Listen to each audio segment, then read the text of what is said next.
राधे राधे बंधुओं, आज हम जानेंगे कि गोपी कौन है। श्री कृष्ण की प्रिय गोपी कौन है।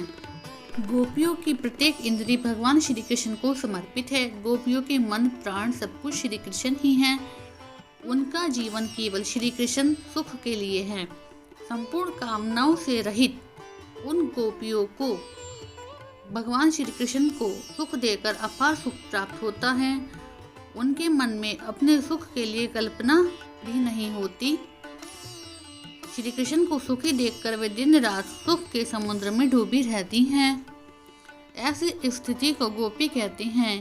गोपी बंधुओं को स्त्री पुरुष न होकर गोपी एक भाव है, जिसकी पांचों इंद्रियां भगवान श्री कृष्ण को समर्पित हैं, जिसके मन में भगवान श्री कृष्ण बसे रहते हैं और जो कानों से भगवान श्री कृष्ण के मुरली की धुन सुनने के लिए आतुर रहती हैं और जिनके नेत्र भगवान श्री कृष्ण का दर्शन करने को आतुर रहते हैं और जिनकी जीवा भगवान श्री कृष्ण का नाम जपती रहती है और जो श्री कृष्ण को भोग लगाकर उस भोग का ही आस्वादन करती हैं, जिनकी नासिका भगवान श्री कृष्ण की इत्र की खुशबू को हमेशा सूंघने को तत्पर रहती हैं।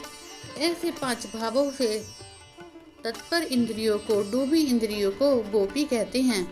गोपी श्री कृष्ण के लिए प्रेम नहीं अपितु श्री कृष्ण की सेवा के लिए, उनके सुख के लिए श्री कृष्ण से प्रेम करती हैं। गोपी का अन्य अर्थ है भगवान श्री कृष्ण की सुइच्छा, मतलब भगवान श्री कृष्ण के सुख की इच्छा। इस स्थिति का नाम ही गोपी है।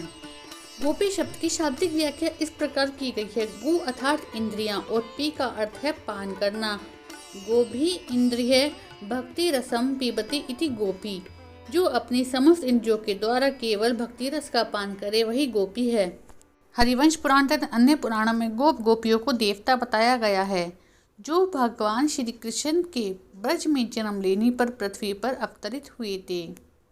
गौड़ीय वैष्णव चैतन्य संप्रदाय में गोपी का चित्रण श्री कृष्ण की शक्ति तथा उनकी लीला में सहयोगी रूप में होने लगा है। काव्य के स्थान पर कृष्ण भक्ति कवियों ने अपने काव्य में गोपी कृष्ण की रासलीला को प्रमुख स्थान दिया है। अर्थात गोपी को स्त्री पुरुष न होकर मन की स्थिति का नाम है, जो इंद्रियों को श्री कृष्ण के प्रेम रस में लगाए हुए है।